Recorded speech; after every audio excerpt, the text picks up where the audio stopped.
अब भगवान कह रहे कि यदि हमारे मत को तुम नहीं मानोगे तो तुम्हारा सर्वनाश हो जाएगा। जगत गुरु श्राप नहीं दे रहे, सिद्धांत बता रहे। ये त्वे तदभ्यसूयन्तो नानुतिष्ठन्ति मे मतम सर्वज्ञान विमूढ़ास्तान विद्धि नष्टान चेतसः। जो मनुष्य मेरे इस मत में दोष दृष्टि रखेगा और मेरी आज्ञा का पालन नहीं करेगा, उस संपूर्ण ज्ञानों में मोहित हुआ विवेकी मनुष्य है, वो नष्ट हो जाएगा, नहीं नष्ट हुआ ही है। ऐसा समझो उसका घोर पतन है जो मेरी आज्ञा का पालन नहीं। ये ईश्वरों के भी ईश्वर, आखिरी न्यायाधीश, इनकी कलम चलने के बाद किसी की भी सामर्थ्य नहीं कि उसमें लाल स्याही फिरा सके। आखिरी वो कह रहे हैं नष्ट हुआ ही समझो। अब ब्रह्मा की भी ताकत नहीं कि भाग्य बदल सके। भगवान कह रहे, स्वयं भगवान, थोड़ा डर भी जाओ, इतने बड़े मालिक बोल रहे हैं। भगवान ये भी कृपा करके बता रहे कि देखो अगर आप नहीं मेरी बात मानोगे, इसीलिए कई जगह भगवान बोले उस परमात्मा की शरण में जा।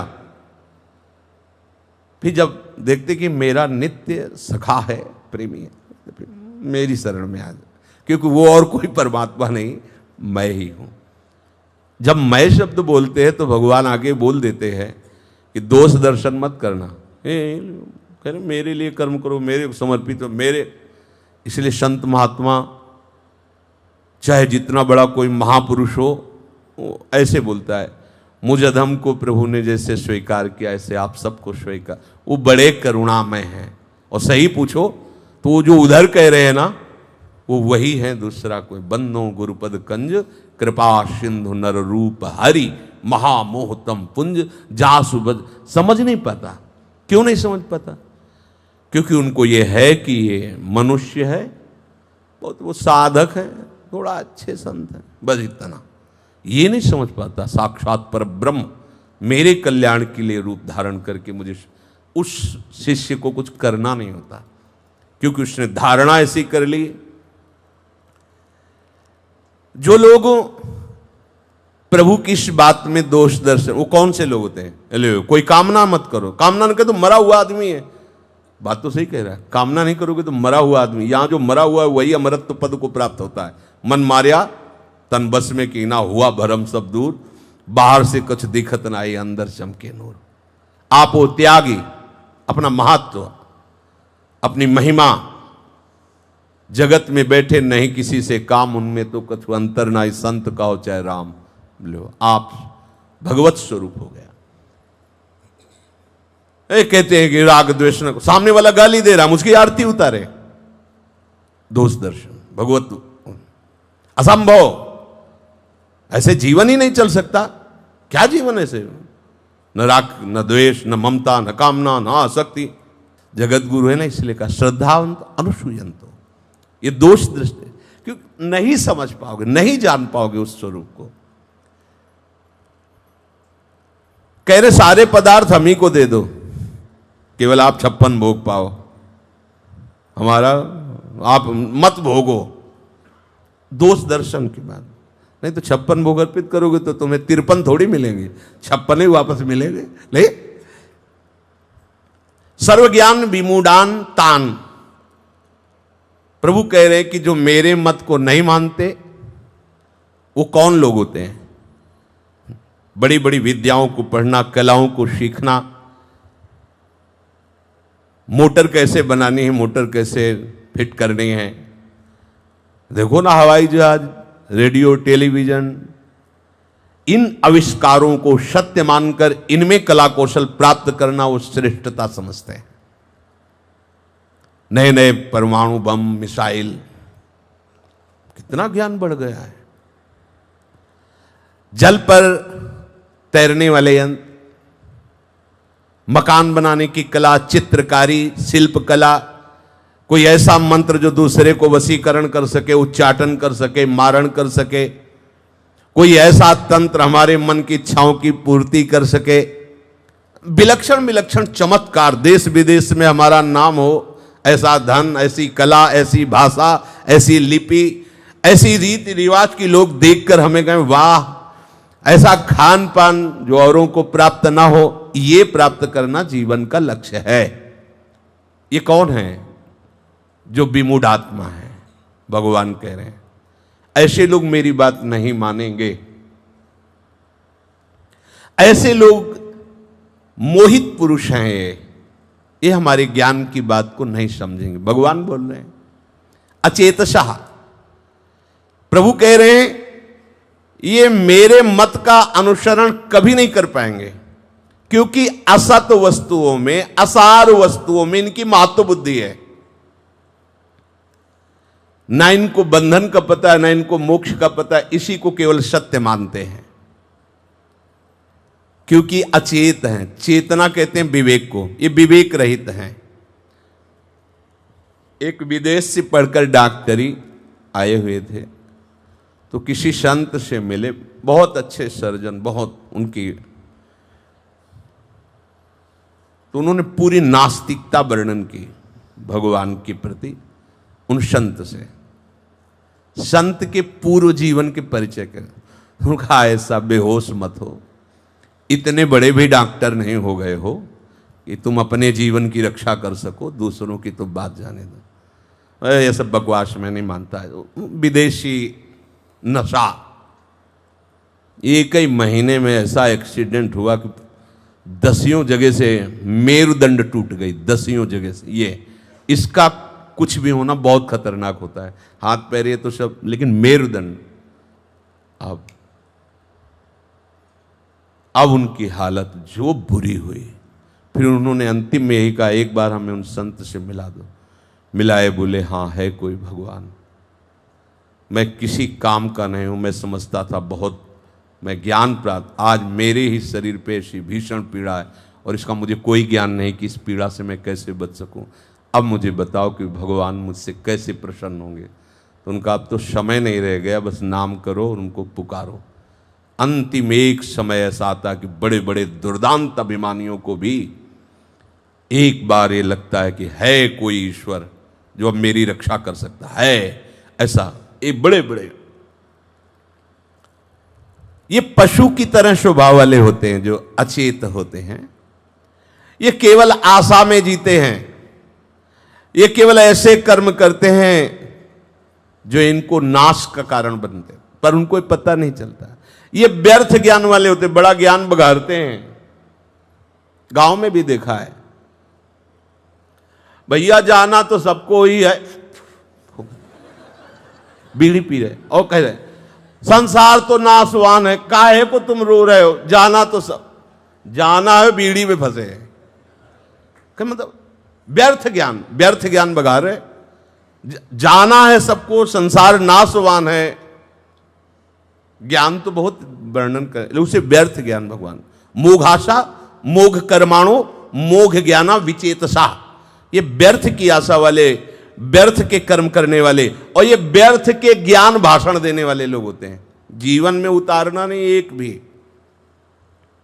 विद्धि नष्टान, ऐसे मनुष्य को वर्तमान में ही मरा हुआ कहा गया, नष्ट।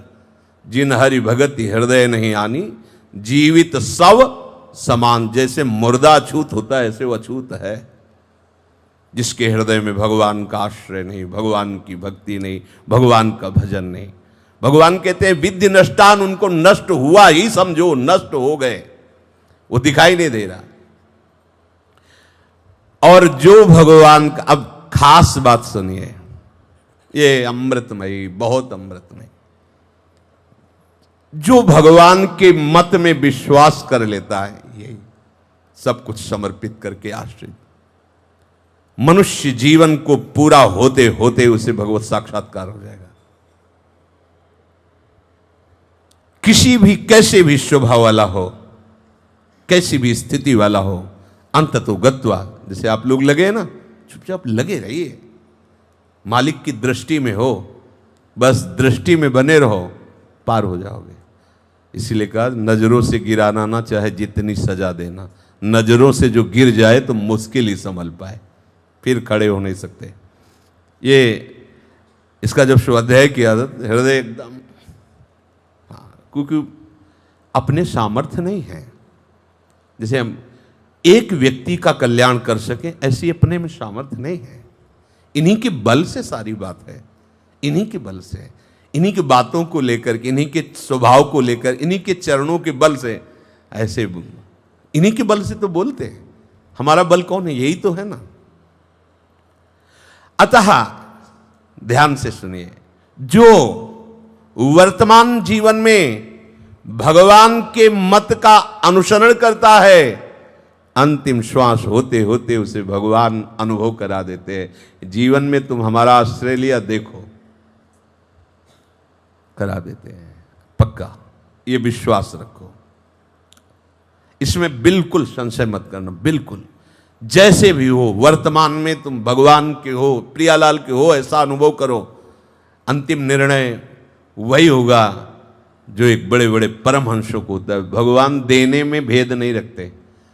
तुम्हारे भजन में भेद हो सकता है, कोई बहुत तन्मयता पूर्वक, कोई कम, कोई थोड़ा ऐसा, लेकिन जब मालिक ऐसे उदार हैं, जब देना शुरू करते हैं तो ऐसा नहीं देते कि तुमने कम भजन किया तो नहीं। जब भगवान मिलते तो आधे मिलते हैं क्या, कि उनको 1/4 मिले, तुमको 1/3 मिले, उनको पूरे मिले, ऐसा नहीं।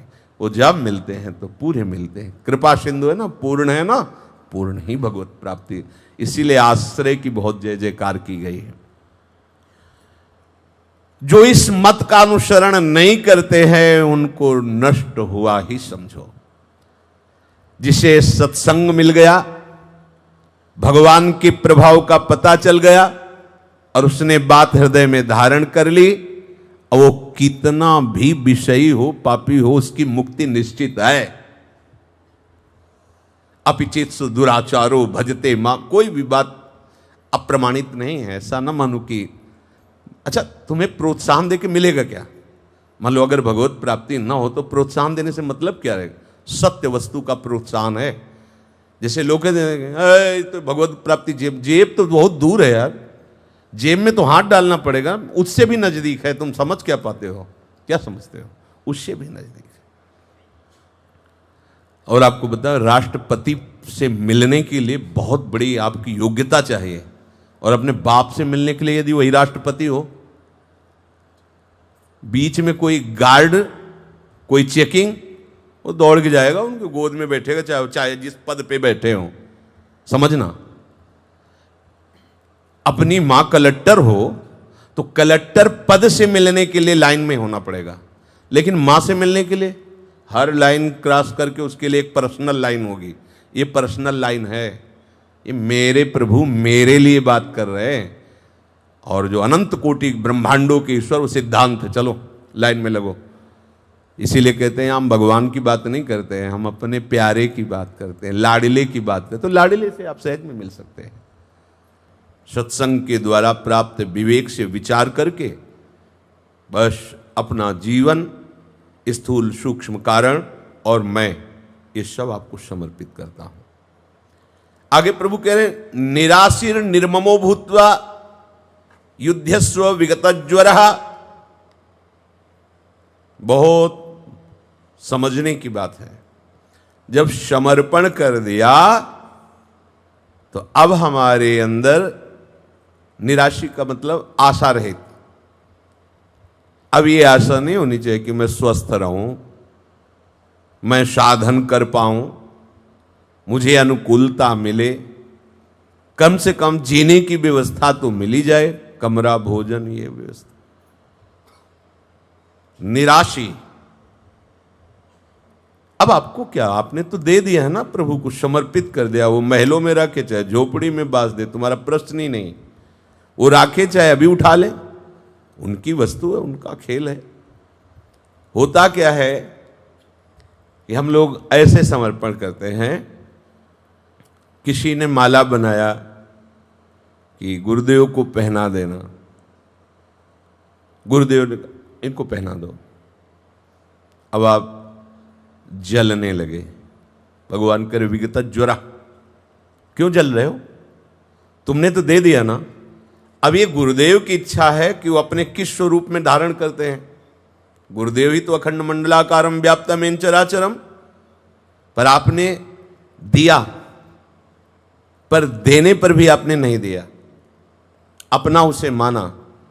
हमने तो गुरुदेव के लिए माला दी थी, गुरुदेव ने उनको पहना दिया, ऐसा क्यों किया? आशा। निर्ममो, तुमने माला में ममता क्यों रखी जब दे दिया? विगतज्वरः, अभी जलन क्यों पैदा हो रही तुम्हें? मतलब तुमने दिया नहीं, सही माने में नहीं दिया। ऐसे ही शरीर को, मन को, जीवन को हम प्रभु को दिए हैं, ऐसा बोलते हैं, हम शरणागत हैं। जुखाम हो गया, बुखार आ गया, तो प्रभु की तरफ तिरछी चितवन से देखते हैं कि आपको समर्पित हैं। ऐसा देखो, उसने गाली दी, हमें अपमान किया, और आप भी तो नहीं देख रहे हो, बड़े बड़े दुष्ट जिनको खांसी भी नहीं होती, और जीवन भर आपकी शरण में किडनी फेल कर दिया, कैंसर दे दिया। ये क्या है? अगर प्रारब्ध ही है तो आप इतने बलवान नहीं हो क्या कि प्रारब्ध नष्ट कर सको? किसका? हमारे शरीर का। फंस गए, वकालत में हार गए आप। जो मुकदमा जीतने के लिए हमें पॉइंट मिले थे, उन्हीं पॉइंटों में आप हार गए। किसका शरीर? हम अपने शरीर की बात कर रहे हैं ना, कि हमारे शरीर की। अच्छा, शरीर आपका। अनुकूलता किसकी? अपने मन की ना, कि शरीर स्वस्थ रहता तो खूब भजन प्रवचन करते। अच्छा, मन आपका। आप कौन हो? अब सब बेकार हो गया, पूरा का पूरा समर्पण धूल दूषित हो गया। देखो, मुकदमा में वकालत जो करते हैं वो पॉइंटों का संग्रह करते हैं, फिर आर पार हिसाब उन्हीं पॉइंटों से होता है, जज उन्हीं पॉइंटों से करता है। ये जो सूत्र है ना, ये हमें भव समुद्र से पार करने की वो पॉइंट हैं जिनमें संत सदगुरुदेव वकालत करके भगवान से दस्तखत करा लेते हैं। अहम त्वाम सर्वपापेभ्यो मोक्षयिष्यामि, जज निर्णय कर देता है, जाओ मेरे परम पद में आरूढ़ हो जाओ। यद्यपि बहुत कमियां होती, परम पद लायक नहीं होते, पर पॉइंट हैं, उनके अनुसार वकालत में संत सदगुरुदेव जो कहते हैं तुम भगवत प्राप्ति निश्चित हो जाएगी, तुम चिंता मत। क्यों? क्योंकि वो पॉइंट पकड़े हुए हैं और उन्हीं से प्रभु की तरफ देखकर बात करते हैं। ये आपके वचन, ये आपके वचन, ये आपके वचन, हर पॉइंट उसमें। पर उधर के भी वकील होते, विपक्ष सरकारी वकील भी तो होते हैं ना। अच्छा, आपने कहा तन समर्पित, ये मांग किसकी है? ये जलन क्यों हो रही है? ये ममता किससे रख रहे हो? प्रभु से या शरीर से? और जब शरीर हो, अगला जन्म लो, सावधानी से फिर निकालना। बात समझ लीजिए। निराशी ये शरणागत का परिपूर्णता का स्वरूप है। न सोचति न कांक्षति।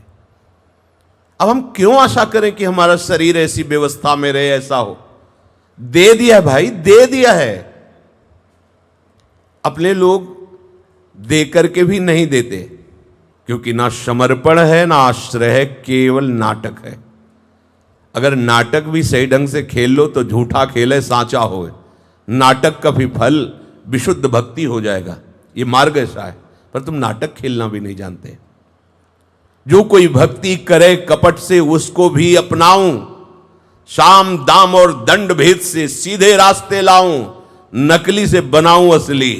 कौन बोल रहा है? भगत नहीं, भक्तों के आराध्य देव प्रभु। भगत भक्तों के आराध्य देव, मैं उसे असली बनाऊंगा। करो सद्य ते साधु समाना, मैं उसे साधु बनाऊं। जब वो तैयार हैं तो आप कम से कम नाटक करो, तो नाटक का रोल भी सही करो, तो इनाम में तुम्हें नाटक से मुक्त कर देंगे और असली भक्त बना देंगे। संपूर्ण पदार्थ, तीनों शरीर और क्रिया की प्रेरणा तीनों गुणों से, आप कहीं नहीं है। ये आप ज्ञान प्राप्त नहीं कर पाएंगे। तो इसलिए सरलता पूर्वक इस सब के सब प्रभु की वस्तु है, धरोहर रूप में आपको प्राप्त हुई है, उनको समर्पित कर दो। ये प्रभु, जैसे किसी की वस्तु उस समय पे मांगे तो दे दो, वैसे ही तो ईमानदारी का आपको इनाम मिलेगा। ऐसे ही आप प्रभु की वस्तु का स्वयं भोग न करके प्रभु को दे दीजिए, तो ईमानदारी का आपको ये इनाम मिलेगा कि आप प्रभुमय हो जाएंगे, आप हरि स्वरूप हो जाएंगे। गीध देह तज धरि हरि रूपा, भगवान के धाम को भगवत स्वरूप, लाडली के महल को सहचरी स्वरूप, किशोरी स्वरूप होकर पधारोगे। जब तक आप में इस शरीर से भोगने की कामना है और इस शरीर में ममता है, तब तक जलते रहोगे। जिए की जरनी न जाए, जलते देख लो। जब आप शरणागत है तो आपका यह प्रश्न कैसे हो सकता है कि मुझे ये स्थिति प्राप्त नहीं हुई? किसको? मुझे। तो सोहम तवैवाश्रिता नहीं हुए क्या? कहीं भी आपका कोई प्रश्न नहीं बनता।